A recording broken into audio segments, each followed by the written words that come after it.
ونشهد أن سيدنا وحبيبنا ومولانا محمد الذي أرسله بالحق بشيرا ونذيرا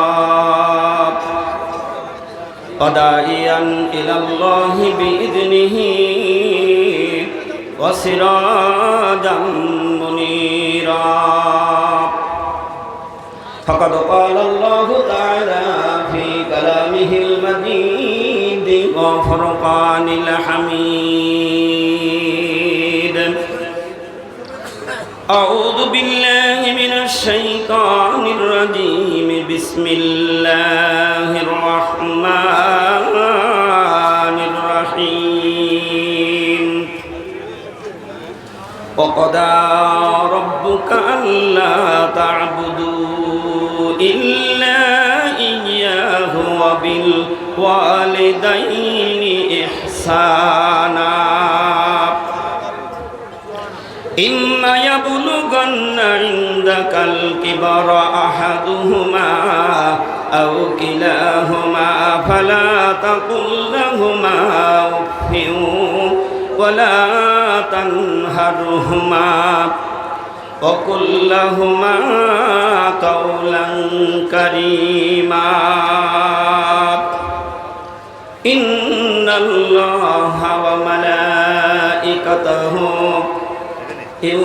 يصلون على النبي يا أيها الذين آمنوا صلوا عليه وسلموا تسليما حقا ندر الشريف صل وسلم وبارك على عبدك الرسول الكريم رحمة للعالمين شافي المذنبين سيدنا مولانا نبينا محمد وعلى آله وأهل بيته وأولاده وذريته وأزواجه وأصحابه وأوليائه وأمته أجمعين كما صليت وسلمت وباركت وباركت على سيدنا إبراهيم وعلى آل سيدنا إبراهيم إنك حميد مجيد أذان গাছি রহমতুল্লাহ আলাইহি তোমায় দেখার লাগি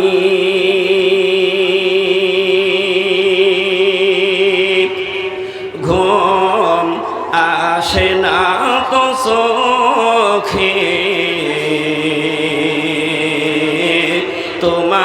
তোমারি বিরহে ওগো আমার মুর্শিদ তোমায় দেখার লাগি ঘুম আসে না তো চোখে তোমারি বিরহে কত আশিক দেখে তোমাকে স্বপ্নে কত আশিক দেখে তোমাকে স্বপ্নে তোমায় দেখা কি পাবো না আমার জীবনে ও আমার মুর্শিদ তোমায় দেখার লাগি ঘুম আসে না তো চোখে তোমারি বিরহে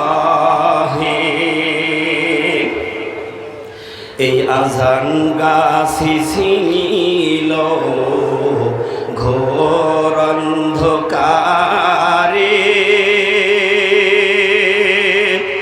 আলোকিত হলো মুর্শিদের পরশে। সুবহানাল্লাহ। আজান গাছি ছিল ঘোর অন্ধকারে, আলোকিত হলো মুর্শিদের পরশে। ও গো আমার মুর্শিদ তোমায় দেখার লাগি ঘুম আসে না তো চোখে তোমারি বিরহে। আমরা মোরা গুনাহগার তোমায় শরীবারে বার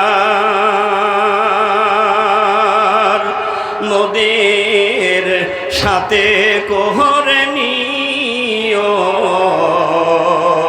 হাসরের ময়দানে, মোদের সাথে কোহরে নিও হাসরের ময়দানে। ও গো আমার মুর্শিদ তোমায় দেখার লাগি ঘুম আসে না তো চোখে তোমারি বিরহে। হক্কানি দরুদ শরীফ। নসল্লি ওয়া সাল্লিম ওয়া বারিক আলা আবদিকার রাসূলিল কারীম রাহমাতাল লিল আলামিন শাফিল মুজনিবিন সাইয়্যিদিনা মাওলানা নবিয়্যিনা মুহাম্মাদিন ওয়া আলা আলিহি ওয়া আহলি বাইতিহি ওয়া আওলাদিহি ওয়া যুররিয়্যাতিহি ওয়া আযওয়াজিহি ওয়া আসহাবিহি ওয়া আউলিয়াইহি ওয়া উম্মতিহি আজমাইন। كما صليت وسلمت وباركت ورحمت على سيدنا إبراهيم وعلى آل سيدنا إبراهيم إنك حميد مجيد। معزز محترم উপস্থিত ওলামায়ে কেরাম, উপস্থিত দূর দূরান্ত থেকে আগত আশিকিন মুহাব্বিন মুতাআল্লিকিন, আমার সম্মানিত ভাই ও বাবাজিরা, পর্দার অন্তর আড়ালে বসা আছে আমার সম্মানিত মা ও বোনেরা, সকলের প্রতি দোয়া পাবার আশায় সালাম জানাচ্ছি। আসসালামু আলাইকুম ওয়া রাহমাতুল্লাহি ওয়া বারাকাতুহু। আলহামদুলিল্লাহ, সেই মহান আল্লাহ তাবারক ওয়া তাআলার দরবারে লাখো কোটি শুকরিয়া জানাই, যেই মহান মালিক আল্লাহ রাব্বুল ইজ্জত আহকামুল হাকিমিন, যিনি আমাদেরকে ভালোবেসে দয়া করে আজকের এই পবিত্র দিনে, পবিত্র বর্ষিকুল মজলিসে, খাস আল্লাহর মজলিসে, প্রিয় নবী মুহাম্মদুর রাসূলুল্লাহ সাল্লাল্লাহু আলাইহি ওয়াসাল্লামের মজলিসে, শেষ জামানার সংস্কারক, জামানার কুতুব, আরিফ বিল্লাহর বাদশাহ, বিশ্বকোষে উল্লেখিত জামানার মুজাদ্দেদ হযরত মাওলানা সুফি মুফতি আজান গাছি রহমাতুল্লাহ আলাইহি এই হুকুমপ্রাপ্ত মুর্শিদের এই পাক জন্মভূমিতে, এই জান্নাতি মজলিসে যেই মালিক আমাদেরকে আসা এবং বসার, কিছুদিন আলোচনা শুনবার এবং বলবার তৌফিক দান করেছে, সকলে সেই মহান মালিক আল্লাহ রাব্বুল ইজ্জতের দরবারে কালেমাতু শুকর আদায় করছি। সকলে বলি আলহামদুলিল্লাহ। আর একটা আওয়াজ দিয়ে বলি আলহামদুলিল্লাহ। প্রশংসা করলে আল্লাহ খুশি হয় আর বেজার হয় শয়তান। আমরা আজকে যারা আমার মুর্শিদের এই পবিত্র পাক ভূমিতে এসেছি, আমরা কেউ শয়তানকে খুশি করতে আসি নাই, ঠিক কিনা বলো? আমরা এসেছি আল্লাহকে খুশি করতে, আল্লাহ রসুলকে খুশি করতে, কামেল ওলি আল্লাহকে পাবার আশায় ঘর বাড়ি ছেড়ে দিয়ে মুর্শিদের এই পবিত্র জন্মভূমিতে আজকে আল্লাহ আমাদের আসার সুযোগ করে দিয়েছেন। এই মহা মূল্যবান সময় যদি আমি আপনি অবহেলায় নষ্ট করি, আল্লাহর কাছে জবাব দেওয়া লাগবে। কারণ এই মজলিস আকাশ আর জমিনের মধ্যে সবচাইতে দামি মজলিস। আল্লাহ রসুল বলেছেন, ওই মজলিস রহমতওয়ালা মজলিস, বরকতওয়ালা মজলিস, যেই মজলিসে কালামে পাক তেলাওয়াত হয় এবং নবীর নামে দরুদ পাঠ করা হয়। তাই জামানার মুজাদ্দেদ হযরত মাওলানা সুমিমুদ্দাদান গাছী রহমতুল্লাহ আলাইহি তিনি অক্লান্ত পরিশ্রম করে তার জীবনটাকে মোমবাতির মতো জ্বালিয়ে পুড়িয়ে ছারখার করে দিয়ে এই বিশ্ব মানুষের কল্যাণের জন্য, মুক্তির জন্য আজকে তিনি এই দরবারকে প্রতিষ্ঠা করেছেন। আমি মূল কথায় যাব তার আগে একটা কথা বলে নিই যে আজকে বিশ্বের মানুষ সুমিমুদ্দাদান গাছী রহমতুল্লাহ আলাইহিকে চিনতে পারে নাই। এমনও হতে পারে যেমন প্রিয় নবী মুহাম্মদুর রাসূলুল্লাহ সাল্লাল্লাহু আলাইহি ওয়াসাল্লাম যেই জামানায়, যেই যুগে যিনি মক্কায় এসেছিলেন, মক্কার সব মানুষ রসুলকে চিনতে পারে নাই। যারা রসুলকে চিনেছিল বিশ্বের শ্রেষ্ঠ মানুষ তারা হয়ে গিয়েছিল। আওয়াজ দিয়ে বলুন সুবহানাল্লাহ। আজকে সবাই কিন্তু আমরা সেই মুর্শিদ, আল্লাহর বন্ধু, কামেল ওলি আল্লাহকে আমরা চিনতে পারি নাই। এই আজান গাছি গ্রামটা আজকে নূরে নূরান্বিত হয়ে গিয়েছে। সেই মুর্শিদের পরশ লেগে এই আজান গাছি গ্রাম আজকে সারা পৃথিবীর মধ্যে একটা জান্নাতি গ্রাম হয়ে গিয়েছে। আওয়াজ দিয়ে বলুন সুবহানাল্লাহ। এই জন্য আজকে আমরা যারা এসেছি সময়টুকু অযথা নষ্ট করব না। আমরা সবাই এই মজলিসে ধীর স্থিরভাবে বসে থাকব, অযথা কেউ হাঁটাচলা করব না। কারণ এই মজলিসের এত দাম, অসংখ্য ওলি আল্লাহ এই মজলিসের মধ্যে বসে রয়েছে। তারপরেও এই ভূমি সবচেয়ে দামি ভূমি, আজকে আমরা এখানে এসেছি, এটা আমাদের বলন্দ নসিব। সবাই এখানে আসতে পারবে না। তো আমার হুকুম হয়েছে মা বাবার জন্য কিছু আলোচনা করা। তো মা বাবার ব্যাপারে কিছু আলোচনা করব। আমার তো এরকমের কোনো জ্ঞান নেই, একটা আলিফের জ্ঞান নেই। আপনারা আলেম আছেন, মুফতি আছেন, মুহাদ্দিস আছেন, হাফেজ কারি আছেন, আল্লাহর ওলি আছেন। আমি আপনাদের পায়ের ধুলার যোগ্য নই, শুধু আমার মুর্শিদের হুকুম পালনার্থে দাঁড়িয়েছি। আমি আপনাদের এই পায়ের ধুলার যোগ্য নই। যদি ভুল হয়ে যায় আল্লাহর রাস্তায় মাফ করে দেবেন। আল্লাহ সুবহানাহু ওয়া তাআলা তিনি এই মহাগ্রন্থ আল কোরআন নাজিল করেছেন, এত বড় দামি কিতাব তিনি নাজিল করেছেন। আমার মুর্শিদ সেই কথাটা আমাদেরকে শুনিয়ে দিলেন, যারা এই কোরআন তেলাওয়াত করবে তারা জানে কি হবে। সাইডি পাশে বসে যদি কেউ কোরআন তেলাওয়াত শোনে, সে দুইটা নেকির মালিক হয়ে যাবে। কেউ যদি কালাম পাকে এক নজর দেখলো, সেও কালাম পাকের নূর হাসিল করে নিল। সেই জন্য সেই কালাম পাকের মজলিস আল্লাহ সুবহানাহু ওয়া তাআলা কালাম পাকের মধ্যে পরিষ্কার করে ঘোষণা দিয়েছেন। আল্লাহ বলছেন, وَقَضَىٰ رَبُّكَ أَلَّا تَعْبُدُوا إِلَّا إِيَّاهُ وَبِالْوَالِدَيْنِ إِحْسَانًا। পৃথিবীর মানব জাতিকে আল্লাহ হুঁশিয়ার করে ডাক দিলেন, হে বিশ্বের মানুষ, আমি আল্লাহকে গোলামি করো, আমি আল্লাহকে ভয় করো এবং তোমার মা বাবার সঙ্গে ভালো ব্যবহার করো, ভালো আচরণ করো। মা বাবার সঙ্গে যেন কোনো প্রকার কোনো বেয়াদবি হয়ে না যায়। আল্লাহ নিজে বলছেন, আমার ইবাদত করবে, আমার হুকুম মানবে এবং তোমার মা বাবার গোলামি করবে, মা বাবার হুকুম মেনে চলবে এবং তাদের সাথে ভালো কথা বলবে, ভালো আচরণ করবে, তাদের সাথে ভালো ব্যবহার করবে। খবরদার মা বাবা যেন তোমার কাছ থেকে এক জাররা পরিমাণ কষ্ট না পায়। আল্লাহর নবী বিশ্ব নবী বলেন, যদি মা বাবা কোনো সন্তানের প্রতি বেজার হয় আর সে যদি মাপ না নিতে পারে, ওই অবস্থায় যদি তার মৃত্যু হয়ে যায়, আল্লাহ রাসূল বলেন ওই ব্যক্তি যদি কাবার ইমাম হয়, কিয়ামতের দিন কোনো নাজাতের ফয়সালা হবে না। আল্লাহু আকবার বলেন। এই জন্য মা বাবা বড় সম্মানের জিনিস, কিন্তু আমরা মা বাবার হুকুম মানতে পারি না। আবার কথা বলবে না, ইশারায় কাজ করে, মেহরবানি করে কেউ কথা বলবেন না। মা বাবা কত দামি জিনিস, কে হুকুম করেছে এদিকে খেয়াল করতে হবে। কে?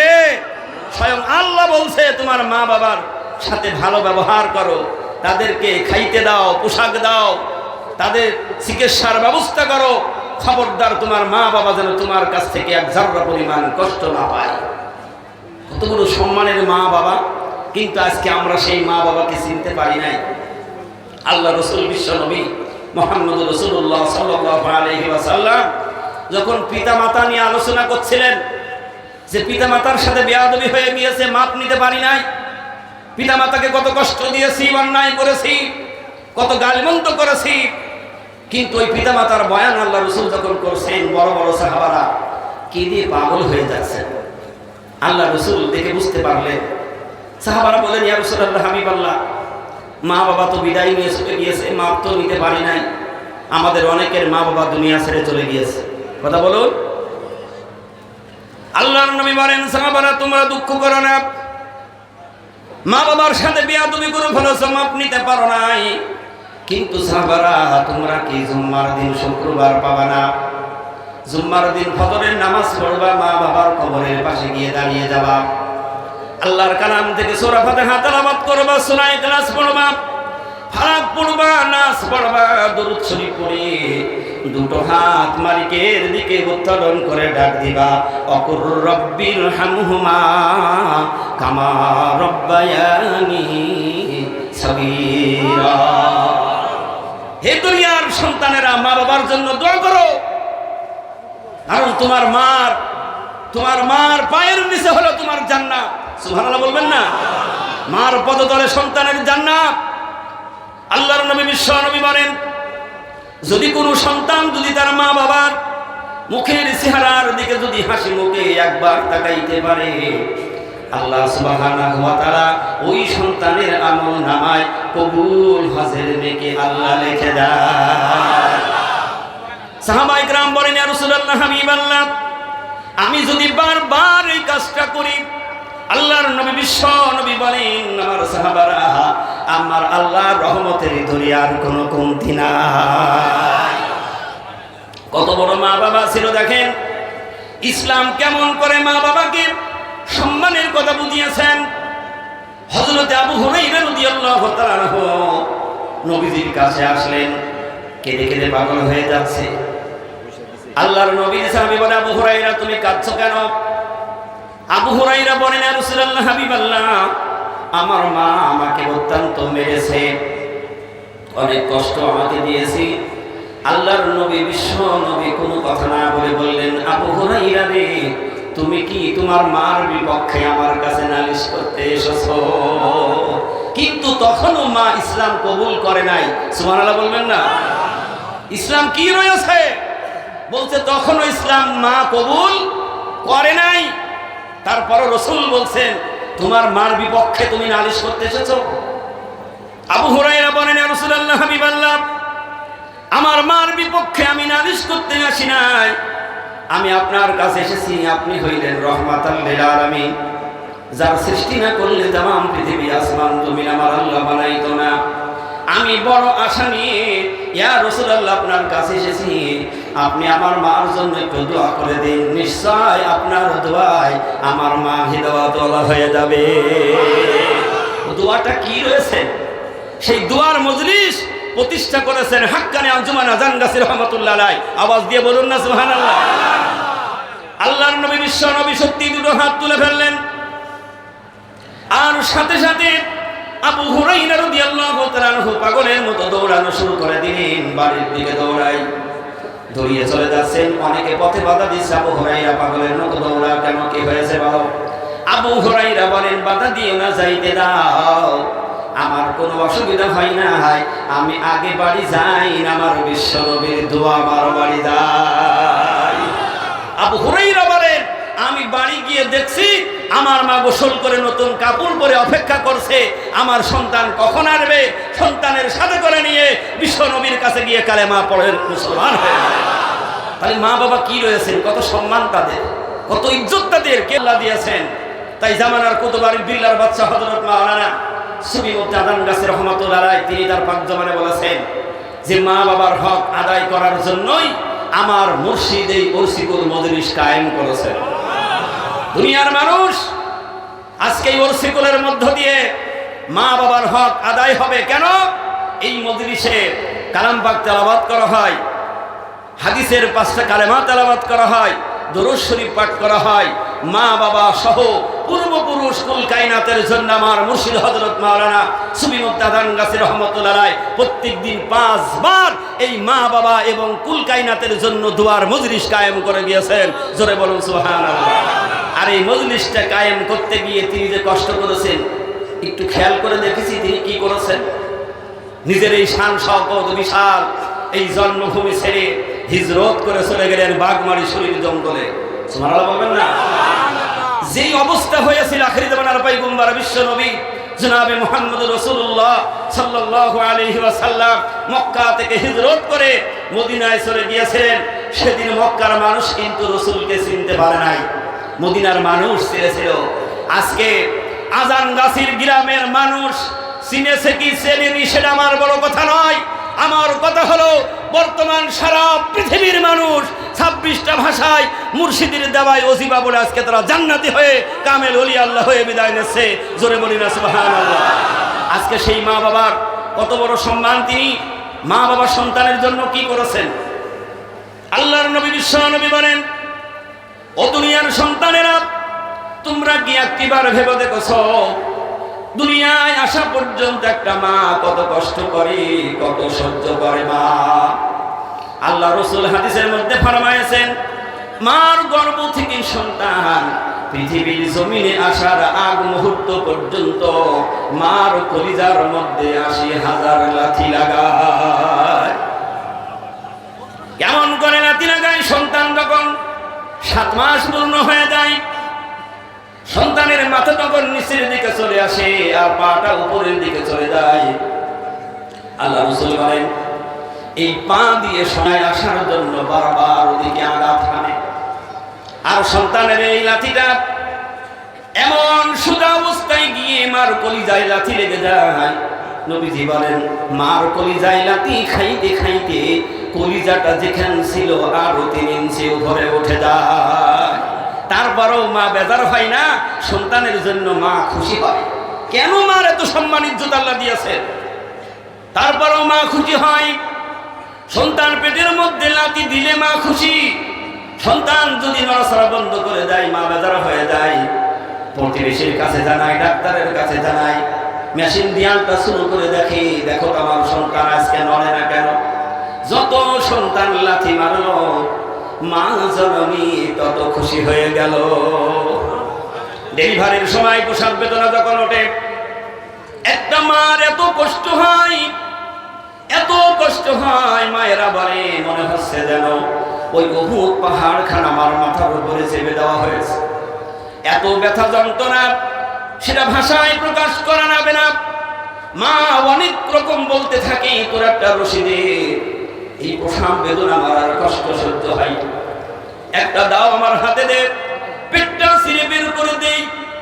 এত কষ্টের মধ্যে সন্তান যখন ডেলিভারি হয়ে যায়, আমার আব্বার একটু খেয়াল করে শুনি, সাথে সাথে রক্ত ভিজা সন্তানের দিকে মা 2টা হাত বাড়িয়ে দেয়, দে তোরা ওই সন্তানটাকে আমার কোলে তুলে দে।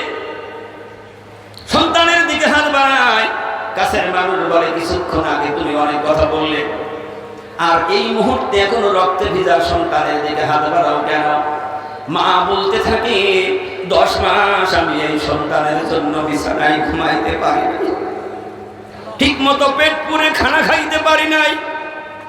রাতের আধারে দরজা ধরে দাঁড়িয়েছিলাম, জানালা ধরে দাঁড়িয়ে একবার বসেছি, একবার উঠেছি। ওর লাথি খাইতে খাইতে আমার কলিজার মধ্যে খাত ধরে গেছে, দে তোর আমার কোলে দে। মা বলেন, ওই সন্তানটা যখন বুকের লাগাই দিয়ে তার গালের মধ্যে একটা চুমা লাগানো হয়, 10 মাসের সব দুঃখ বেদনা মায়ের কলিজা থেকে চাপ হয়ে যায়। এর নাম হলো মা। কিন্তু বিশ্বের কোন সন্তান মায়ের হক আদায় করবার মতো সন্তান পৃথিবীতে আসে নাই। একজন মাওলানা পাশ করেছেন, বড় আলেম, তিনি মাকে ভালো খেদমত করে, মার সম্মান করে, কিন্তু মাকে সম্মান করে আর বলে, মা আমি তোমার ছেলে আলেম, আমি তোমার ছেলে মাওলানা, তোমার খেদমত করব, তোমার ঋণ আমি শোধ করব, মৃত্যু পর্যন্ত আমি যেন তোমার ঋণ শোধ করতে পারি। মা বলেন, বাবারে তুই আমার ঋণ কেমনে শোধ করবি? কোনদিন তুই আমার ঋণ শোধ করতে পারবি না। মাওলানা সাহেব বলছে, মা কেন পারবো না? আমি তো তোমার হুকুমের বাইরে চলি নে। আমি তোমার কথা মতো আলেম হয়েছি, হাফেজ হয়েছি, আমি 5 ওয়াক্ত নামাজ আদায় করি, হালাল রুজি রুটি খাই, আর তোমার জন্য আমি এত দোয়া করি, তারপরও কি মা আমি তোমার ঋণ শোধ করতে পারবো না? মা বলছে, বাবা তোর দ্বারা সম্ভব হবে না, তুই আমার ঋণ শোধ করতে পারবি না, কারণ আমি তোর মা। বোঝানোর জন্য মা একটা কৌশল তৈরি করলেন। মা একটা পাকা আম নিয়ে আনলেন। একটু লক্ষ্য করে শুনি, আমরা প্রত্যেকে মায়ের সন্তান। পাকা আম মার হাতে দেখে সন্তান মনে করছে আমটা বোধহয় আমার খাইতে দেবে। সন্তানের কাছে এসে বলছে, বাবা আজকে তুই যখন বিছানায় ঘুমাতে যাবি, এই পাকা আমটা বুকের উপরে রেখে ঘুমাবি, সকালবেলা আমার ফিরিয়ে দিবি। একটু চিন্তা ফিকির করি, মা কোন জায়গা, কই মা? সন্তান মনে করেছে একটা রাত বুকের উপরে পাকা আম নিয়ে ঘুমাবো, সকালবেলা মার কাছ থেকে ফিরিয়ে দেব। সকালবেলা মা ডাকছে, বাবা ওঠ, ফজরের আযান হয়ে গিয়েছে, তুই নামাজ পড়তে যাবি। সন্তান মায়ের ডাক শুনে উঠে দেখে সর্বনাশ, আম তো বুকের উপরে নাই, আম তো পিঠের নিচে গিয়ে রুটি হয়ে গিয়েছে। কি হয়ে গিয়েছে? আম রুটি হয়ে গিয়েছে, আটি ছিটকার এক জায়গায় চলে গিয়েছে। আমের সমস্ত ওর মধ্যে যা রক্তগুলি ছিল, রসগুলি ছিল, সব বাহির হয়ে বিছানার মধ্যে সব লেপটে হারিয়ে গিয়েছে। মা ডাকতে বলে, বাবা আমার আমটা তুই আমার কাছে ঘুরিয়ে নে। সন্তান বসে দেখছে আমের কোনো চিহ্ন না হয়, আমের আটিটাও বিছান থেকে দূরে চলে চলে গিয়েছে। আমি যে এক্সাম্পলটা দেখছি একটু লক্ষ্য করুন। বলে, দে আমার আম দে। বলে, মা আম তো পিঠের নিচে গিয়ে নষ্ট হয়ে গিয়েছে। মা ডাক দেয়া বলে, মাওলানা সাহেব একটা রাতের কিছু অংশ তোমার কাছে একটা আমি আম দিয়েছি পাহারা দেওয়ার জন্য, এই একটা পাকা আম তুমি পাহারা দিতে পারলে না, সেইটা ধ্বংস হয়ে গেল, নষ্ট হয়ে গেল। কিন্তু তুমি জানো না, আমি 2 থেকে 2.5 বছর আমি তোমার কোলের উপরে নিয়ে দুধ খাওয়িয়েছিলাম। আমি তোমার পেটের মধ্যে করে নিয়ে 10টি মাস আমি ঘুমিয়েছিলাম রে মাওলানা সাহেব। তোমার মতো যদি আমি ওই রকমের অসাবধান অবলম্বন করতাম, আমার পিঠের নিচেই তোমার আমের মতো মৃত্যু হয়ে যেত। সুবহানাল্লাহ, সুবহানাল্লাহ। এই জন্য আল্লাহ রাব্বুল আলামিন বলেন, ওয়াকাদা রাব্বুকা আল্লা তা'বুদু ইল্লা ইয়াহু ওয়া বিল ওয়ালিদাইনি ইহসানা। আল্লাহ ডাকতে পারেন, হে দুনিয়ার মানুষ, আমি আল্লাহর গোলামি করো, আমি আল্লাহর ইবাদত করো, তোমার মা বাবার হুকুম মানো, মা বাবার গোলামি করো, তার কথা মতো তুমি চলো। মার বাবা যদি একটিবার যদি কারোর জন্য হাত তুলে দোয়া করে দেয়, তাহলে ওই ব্যক্তির তকদিরের পরিবর্তন হয়ে যাবে। আজকে মা আর বাবার দোয়ার বরকতে, মার দোয়ার বরকতে সুফি মুফতি আজান গাছী রহমাতুল্লাহ আলাইহি জামানার শ্রেষ্ঠ কামেল ওলি, সুবহানাল্লাহ, বাইজিদ বুস্তামি রহমাতুল্লাহ আলাইহি মার দোয়ায় আজকে শ্রেষ্ঠ আল্লাহর ওলি। মা সন্তানকে মেরে মেরে নির্যাতন করতো, মা যেদিন কালেমা পড়ে ইসলাম কবুল করলেন। আর মার দোয়ার বরকতে আবু হুরায়রা রাদিয়াল্লাহু তাআলা আনহু রাসূলের জলিল কদর সাহাবী, মার দোয়ার বদলতে সেই আবু হুরায়রা এত হাদিস তিনি বর্ণনা করেছেন যা ভাষায় প্রকাশ করার নাই। সুবহানাল্লাহ বলবেন না? এই জন্য যেই মাকে আমরা কষ্ট দিলে বেজার হবে আমার আল্লাহ, আল্লাহ রাসূল বেজার হবে। তাই জামানার কুতুবার বিল্লার বাচ্চা আজকে তিনি কঠিন সাধনা করে, চিন্তা ফিকির করে, আজকে তিনি এই বিশ্বের মানুষের কাছে ওই মা বাবার ঋণ শোধ করার জন্য ওরসিকুল মজলিস তিনি কায়েম করেছেন।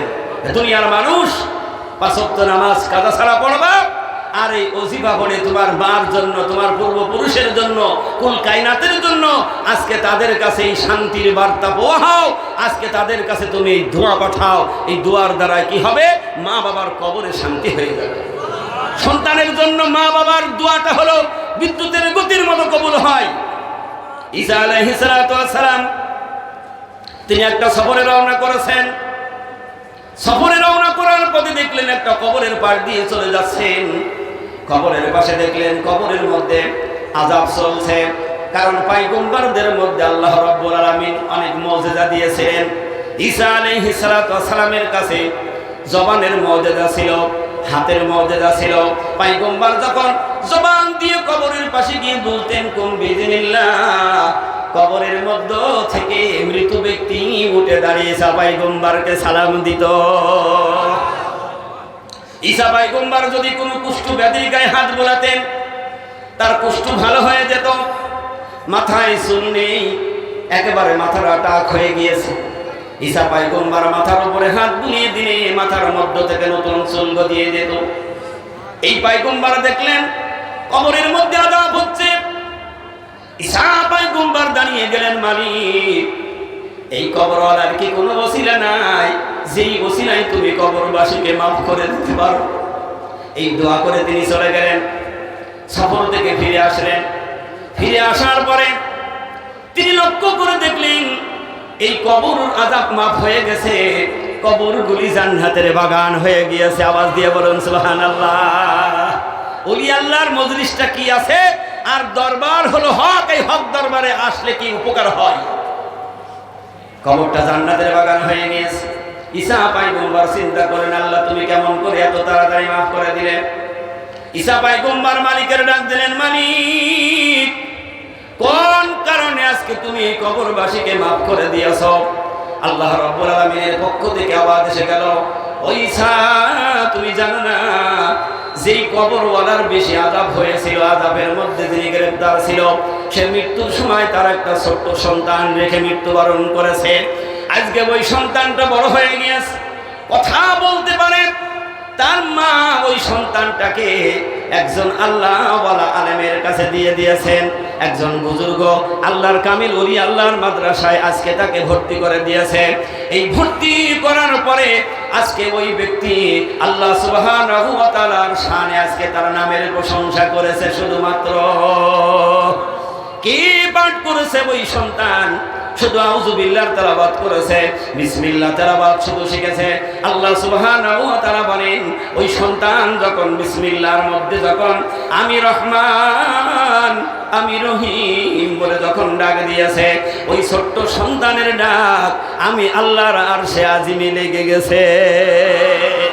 আমি যে রহমান রহিম বলে যখন ডাক দিয়েছে, আমি আল্লাহ অত্যন্ত খুশি হয়ে আমি ওই কবরওয়ালার জিন্দেগীর সব গুনাহগুলি মাফ করে দিয়েছি। তাই জামানার কুতুবার বিল্লাহর বাচ্চা হযরত মাওলানা সুফি মুক্তাদান গাছী রাহমাতুল্লাহ আলাইহি এই কোরআনী ওয়াজিফার মধ্যে আমাদের বিসমিল্লাহর তেলাওয়াত আছে। সর্বপ্রথম শয়তানের ওয়াসওয়াসা থেকে ভাঙা যাবার জন্য আউযু বিল্লাহর তেলাওয়াত আছে। জামানার কুতুবার বিল্লাহর বাচ্চা বলেন, যারা এই কালাম পাক তেলাওয়াত করবে আর দুটো হাত তুলে দোয়া করবে, এই দোয়ার মধ্যে বলবে রব্বির রহমহুমা কামা রব্বায়ানি সগীরা। আওয়াজ দিয়ে বলুন না সুবহানাল্লাহ। এর মানে হলো, আল্লাহ আমার মা বাবা আমাকে ছোটবেলায় যেভাবে লালন পালন করেছে, আমার মা বাবা আজকে আল্লাহ তোমার কাছে চলে গিয়েছে, আমার মা বাবাকে ওইভাবে আল্লাহ তুমি লালন পালন করো। মা বাবা যখন কবরে চলে যায় তখন তারা বড় অসহায় হয়ে যায়, সন্তানের দিকে তখন চেয়ে থাকে, সন্তানের দিকে লক্ষ্য করে থাকে যে আমার সন্তান কখন আমার জন্য একটু সওয়াব রিসানি আমার কবরে পাঠাবে। কিন্তু আজকে একটু বুঝতে পারিনি, চিনতে পারিনি।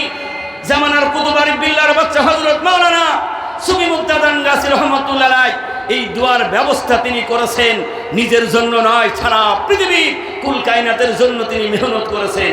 যেমন বিশ্বনবী জনাবে মুহাম্মদুর রাসূলুল্লাহ সাল্লাল্লাহু আলাইহি ওয়াসাল্লাম পৃথিবীতে এসেছিলেন সমস্ত কুল কায়নাতের নবী হয়ে। আর বর্তমান বিশ্বের সমস্ত জামানার মুজাদ্দিদ হলো হযরত মাওলানা সুফি মুক্তাদান গাছী রাহমাতুল্লাহ আলাইহি। আওয়াজ দিয়ে বলুন সুবহানাল্লাহ। আমার সবর সিংহপুরী রহমতুল্লাহ আলাইহি তিনি বয়ানের মধ্যে বলতেন, হে দুনিয়ার মানুষ, এই ভারত উপমহাদেশের মধ্যে এত বড় আলেমের জন্ম হয়নি, এত বড় সুফির জন্ম হয়নি, যিনি ফকিরি দপ্তর হাসিল করেছিলেন। আল্লাহর কাছ থেকে এই সকল দোয়াগুলি তিনি কবুলিয়াত দোয়া নিয়ে এসেছেন। সুবহানাল্লাহ জোরে বলবেন না? এই জন্য এই দরবার হলো হক, আর এই দরবারের সাথে যাদের সম্পর্ক হয়ে যাবে, বেশক বেশক আমার মুর্শিদের পাক জবানের বয়ান একটাও বিফলে যাবে না। তিনি তার পবিত্র জবান দিয়ে বলে গিয়েছেন, এই দরবারের সাথে যারা সম্পর্ক রাখবে তাদের মা বাবার ঋণ শোধ হবে, নিজে জান্নাতি হবে, গোটা পরিবার তারা ইহ জগতে পরজগতে তারা শান্তির পাই তারা খুঁজে পাবে। আওয়াজ দিয়ে বলুন সুবহানাল্লাহ।